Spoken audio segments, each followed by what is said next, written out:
Welcome to the Awaken Within podcast. I'm your host, Beck Russell.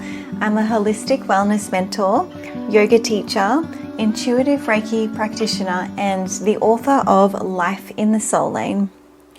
This is a place of growth, healing, and expansion. Here we explore well-being through a multi-dimensional lens, talking all things holistic wellness, spirituality, and life. Use this podcast as an opportunity to take a moment of presence and awaken your highest potential from within.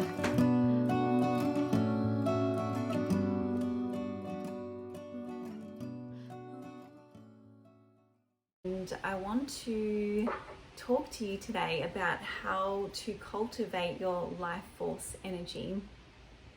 This is really important, a really important topic. So life force, it's known in yoga as prana. You might have also heard it referred to as chi, spelt multiple different ways, but in its essence, they're all talking about the same thing. And prana, chi, life force, it is the essence of our being. It is we are more energy than we are matter. And so when you start to really tune into your subtle body, and when you start to draw your awareness within in those moments of stillness and in those moments of presence, you'll be able to feel it palpably. And this might be something that you have experienced before, maybe many times. Maybe this is a new concept for you, but either way, this is going to be a really nice, beautiful reminder of how you can cultivate more life force energy. And as always, this is going to be unique for all of us, but I really want you to think about, at the conclusion of this episode, what are the things that give you life force energy. So think about those things that light you up, that make you expand, the things that make you feel physically energized, energetically energized, uplifted. And I also, conversely to that, I would like you to have a think about what is life draining, or the life force takers, I suppose. So that's going to look very different for all of us. It might be things like, doing things that you don't want to do out of obligation, or working too much, putting yourself in stressful situations. It could be anything. So I'll give you a prompt at the end just to remind you of that. But let's get into ways that we can cultivate and support our life force energy. So I'm going to start first with talking about the sun. So sunlight, the sun is just a massive, big energy ball, and we can get life force energy directly from the sun. So spending time in the sun, this has been a little bit of a taboo, or I guess there's been some confusion about spending time in the sun. And for me, myself, I know I can't spend too much time in the sun because it will I will get sunburnt straight away. So we've all got different sun tolerance levels, but it is important for all of us, no matter who we are, our skin complexion, to spend some time in the sun. So for you, if you're quite fair like myself, it might be a few minutes in the sun, early morning or late afternoon. Or if you have a higher tolerance to the pure energy and force from the sun, you might be able to spend longer in the sun. But that is one way that we can cultivate life force energy, is spending time in the sun, absorbing the beautiful, pure, potent energy from the sun through our skin. And as I said, it's important to do it in the early morning or later in the afternoon, evening time, just so that the UV rays aren't too strong for us. The next thing I want to talk about is our breath. And our breath is our very life force energy. It is our very essence. every time that we inhale, we're drawing in that prana, that life force energy. And then as we exhale, we're releasing, we're letting go of anything that's no longer serving. So if you know anything about breath work, or maybe you're new to breath work, but there are different breath work techniques depending on what it is that you're trying to achieve through your practice. But breathing, no matter what it is going to give you life force energy, but you want to make sure that you're breathing correctly. So I feel that a lot of us, myself included, from time to time aren't really breathing correctly, and I know a lot of us, and I'm really hoping that this starts to shift as we become more aware of this topic. But when we're under stress, we're having such busy lives, we're operating from our sympathetic nervous system, which is that go energy, rather than in our parasympathetic nervous system, which is rest and digest.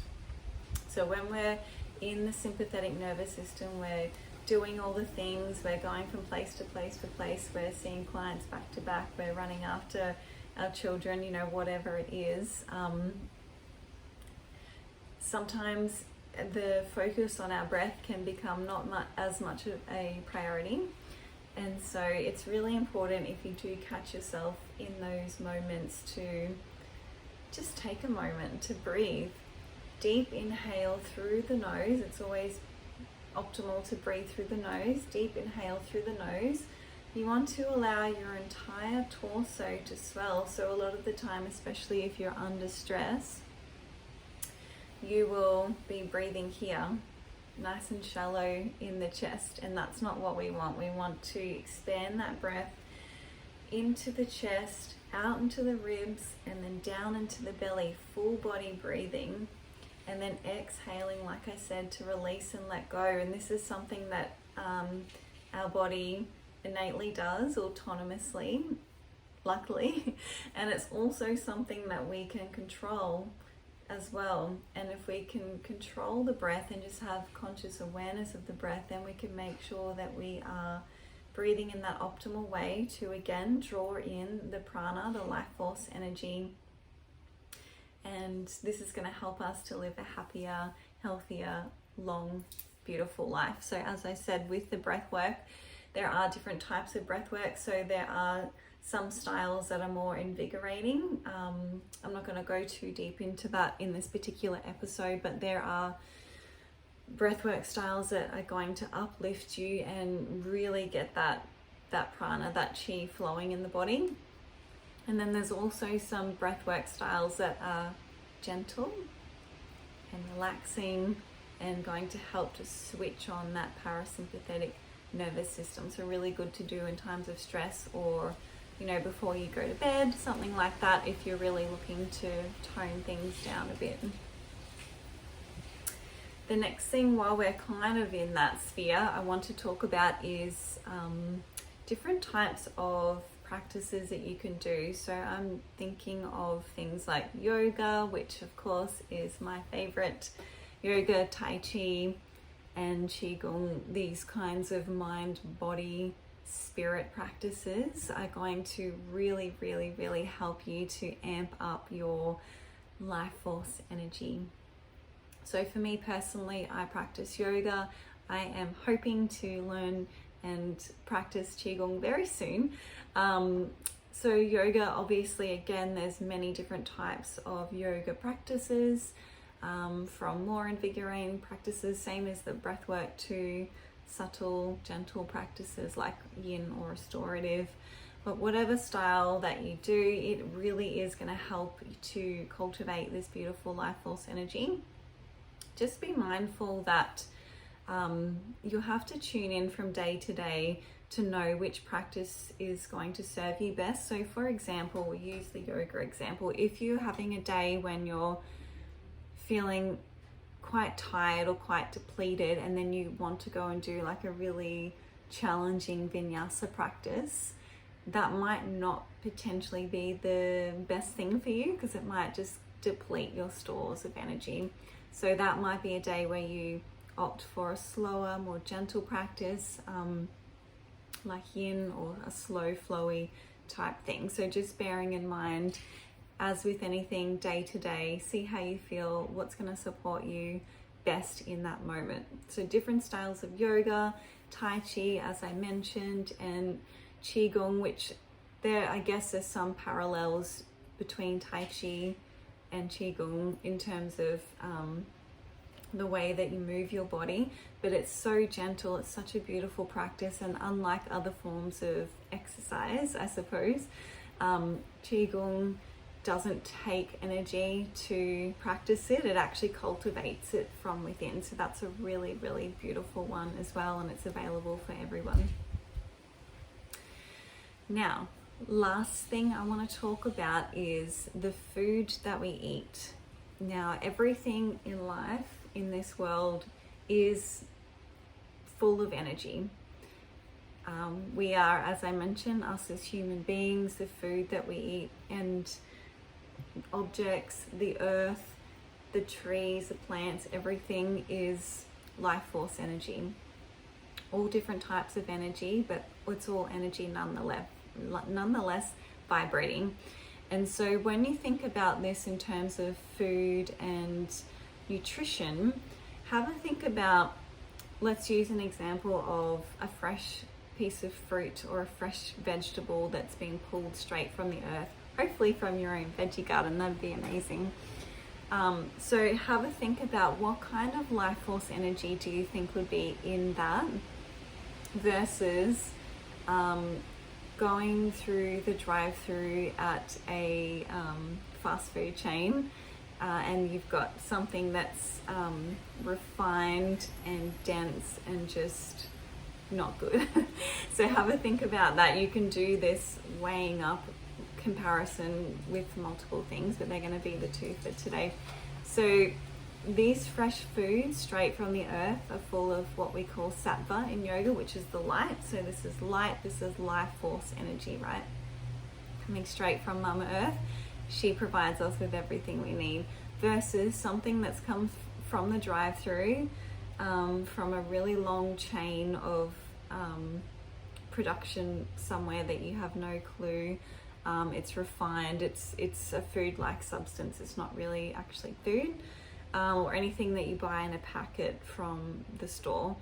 There's no vibrational essence left in it. So that's just something to have a think about. Every time you put something in your mouth, have a think about, is this going to nourish my life force energy, or is it going to deplete my life force energy and actually start to accumulate in my physical body and also my energetic body as well? So they are the dense, processed, non-life force foods that are going to do that. And then the fresh foods from the earth are going to be the ones that are going to help you to cultivate that sattva, that light, that life force energy. So they're the main 4 pillars that I wanted to touch on today for our life force. So we talked about the light energy straight from the sun, being sun safe, of course.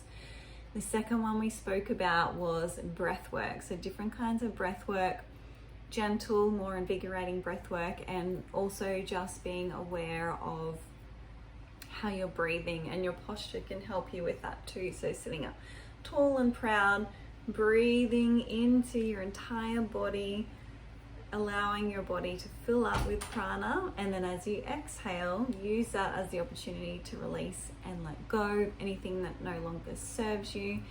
On that exhale as well, we're physically detoxing our body as well, which is a bonus. Third thing we spoke about was our practices that can help us. So we spoke about yoga, Tai Chi, and Qigong, anything else that in that sphere that you want to try out. If you're not already, definitely do that. It's going to help you so much to stay vibrant in your physical and energetic body. And lastly, we spoke about food and nutrition, and how in every moment we can look at foods and say what's going to support and nourish my sattva energy, the light force energy, and what is going to